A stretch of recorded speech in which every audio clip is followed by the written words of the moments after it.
प्रस्तावना। यदि आप इस पुस्तक को पढ़ रहे हैं तो इसका कारण यह है कि किसी समय आप चिंतित हैं या है वर्तमान में चिंतित हैं पैसे को लेकर। पैसे के बारे में बात करना, भले ही आपके पास हो। अजिज्ञासु निषेध। हम अपने खर्च के बारे में शायद ही कभी खुली और ईमानदार बातचीत करते हैं और बचत की आदतें।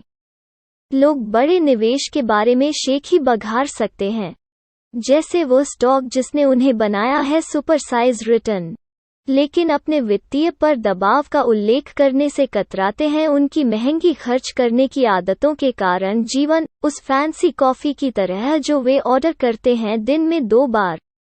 हम निवेश के बारे में उसी तरह चिंता करते हैं जैसे हम अपने वजन के बारे में चिंता करते हैं। डाइटिंग या निवेश की आदत बनने के बजाय हम उन्हें केवल उपचारात्मक समझते हैं जब हमारा वजन या हमारा बैंक बैलेंस बहुत अधिक या बहुत कम हो जाता है। यह इस तथ्य से और अधिक बढ़ जाता है कि आयोग द्वारा संचालित दुनिया आम आदमी के लिए वित्त को जानबूझकर बाधित किया गया है के माध्यम से नेविगेट करना शब्दजाल ऐसा महसूस कर सकता है कि मक्खन के चाकू से घने घने हिस्से को काटने की कोशिश कर रहा है। नहीं, ताज्जुब की बात है कि शुतुरमुर्ग की तरह हम में से कई लोग अपना सिर रेत में चिपका लेते हैं। उम्मीद है कि अगर हम समस्या नहीं देखते हैं तो यह हमें भी नहीं देखता है। यही कारण है कि मैं मोनिका की नई किताब की सराहना करें। यह चाहता है कि हम ईमानदार बातचीत शुरू करें पैसे के बारे में। इसका मतलब यह है कि यह स्वीकार करना कि हमारे बहाने बस यही हैं। बहाने। अपने वित्त का प्रबंधन अमीरों के लिए विलासिता नहीं है, यह सभी के लिए स्वच्छता है। मैं मोनिका को मिंट में सलाहकार संपादक के रूप में उनकी भूमिका से जानता हूँ। हमारी बातचीत में मैं हमेशा उपभोक्ता पर उसके ध्यान से प्रभावित होता था। वो पूरी मुश्किल से पूछेगी, जटिल आर्थिक मामलों के बारे में प्रश्न पूछें और फिर उन्हें संप्रेषित करने का काम करें, बस उसके दर्शकों के लिए। जैसे ही आप अध्याय 6 पर पहुंचते हैं, आप जानेंगे कि क्यों ब्लॉकबस्टर चुनने वाली मोनिका कोई असाधारण वित्तीय प्रतिभा नहीं है। निवेश के बाद से वो 16 वर्ष की थी। ईमानदारी से बात करने की सच्ची भावना में पैसा। वो विनम्रतापूर्वक स्वीकार करती है कि उसने काफी देर से निवेश करना शुरू किया और उसे यह भी मिल गया। अपने शुरुआती वर्षों में अपने बचत लक्ष्यों को पूरा करना मुश्किल था। उनकी सलाह की शैली पैसे से जूझ रहे लोगों से बात करने के लिए नहीं है, बल्कि उन्हें यह विश्वास करने के लिए सशक्त बनाने के लिए है। अगर उसने किया तो वे भी कर सकते हैं। इसलिए लेट्स टॉक मनी एक जल्दी अमीर बनने की योजना नहीं है, न ही यह बेचने की कोशिश कर रहा है आप कुछ बिचौलियों के विपरीत जिन्हें खुद को बनाने की जरूरत है अपरिहार्य। मोनिका आपके पढ़ने के बाद खुद को अनावश्यक बनाने की बहुत कोशिश करती है। पुस्तक वो आपको न केवल अपनी सलाह के लिए अकादमिक कारण बताती हैं, बल्कि सहायक उपमाएं और संबंधित कहानियां यह समझाने के लिए कि आपको अपना प्रबंधन क्यों करना चाहिए। वित्त जिस तरह से वो निर्धारित करता है इक्विटी पर उसका अध्याय रमणीय है। समानताएं जो पोर्टफोलियो चयन के डरावने कार्य को बहुत कुछ में बदल देती हैं। अपनी आवश्यकताओं के लिए सही प्रकार का वाहन चुनने का सरल कार्य। ये उदाहरण मजाकिया हैं, लेकिन खुलासा भी करते हैं। इस पुस्तक का मूल्य तब तकनीकी विवरण में स्वयं नहीं है। मोनिका प्रत्येक अध्याय में उन्हें आधे से भी कम पृष्ठ में सारांशित करता है।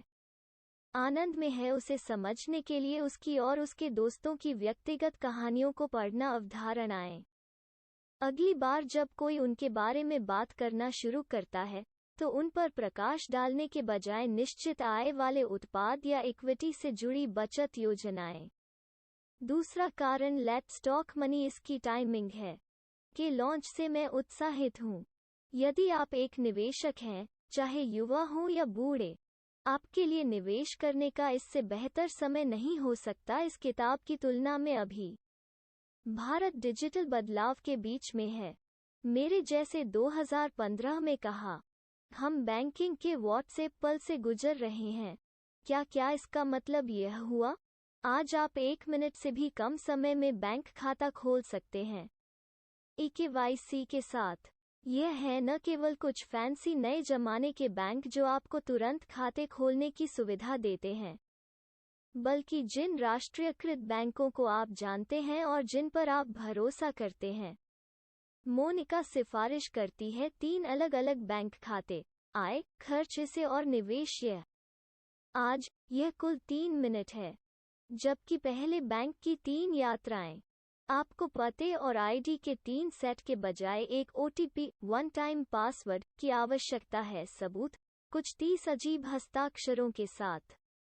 इसके अलावा आप सभी तक पहुंच सकते हैं UPI, एकीकृत भुगतान इंटरफेस का उपयोग करके किसी एक ऐप से ये बैंक खाते। हर महीने 3 पासबुक अपडेट करने के लिए परेशान होने की जरूरत नहीं है।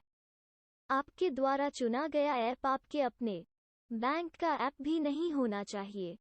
इंटरऑपरेबिलिटी का मतलब है कि आप वो चुन सकते हैं जो आपको सबसे अच्छा लगे। परस्पर कभी कुलीन वर्ग के निवेश के साधन माने जाने वाले फंड अब उपलब्ध हैं, जो 500 रुपये प्रति माह से कम के पाउच में शुरू होते हैं। सोना भी बिक रहा है डिजिटल रूप से। इंडिया स्टैक जैसी तकनीक ने इरादे और के बीच घर्षण को कम कर दिया है। कार्रवाई लगभग शून्य। इसका अर्थ अनावश्यक बिचौलियों को हटाना भी है जिनका कमीशन आपकी ज़रूरतों के अनुरूप नहीं है। इसमें कई सिद्धांत पुस्तक को एक बार स्थापित किया जा सकता है और भुला दिया जा सकता है।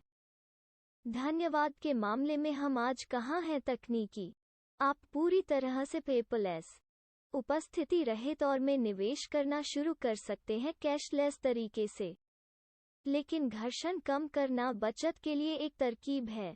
प्रौद्योगिकी आपको कुहनी मारने में भी मदद कर सकती है। खर्च के क्षेत्रों के लिए घर्षण बढ़ाकर आपका व्यवहार ऐप्स हो सकते हैं जो आपको उस अनावश्यक ई-कॉमर्स खरीदारी के लिए 2 OTP दर्ज करने के लिए कहते हैं। क्लासिक अपसाइज के बजाय नए जमाने का खाना ऑर्डर करने वाले ऐप्स आपको इसके लिए प्रेरित कर सकते हैं। हो सकता है कि आपके स्वास्थ्य और आपके पैसे की बचत करते हुए फ्राइज को डाउनसाइज करें। आगे के नवाचार, जैसे हाल ही में घोषित खाता एग्रीगेटर, देंगे आप अपने सभी वित्त का एक समेकित दृष्टिकोण रखते हैं, जिससे आपको ट्रैक, विश्लेषण और बेहतर करने में मदद मिलती है। तय करें कि उस योजना को कैसे लागू किया जाए जिसे मोनिका जल्द ही आपको सौंपेगी। खासकर यदि आप पहली बार निवेशक हैं, यह वास्तव में रोमांचक समय है।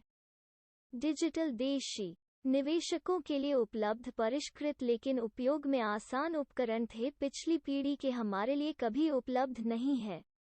मुझे आशा है कि आप इस पुस्तक का आनंद लेंगे और इसके अंत तक पैसे की बात कर सकते हैं ईमानदारी से और आत्मविश्वास से। इस पुस्तक को उठाकर आपने पहले ही बहुत कुछ ले लिया है। कदम मैं तेरे और तेरे धन के मार्ग में आड़े न आऊं। नंदन नीलेकणी।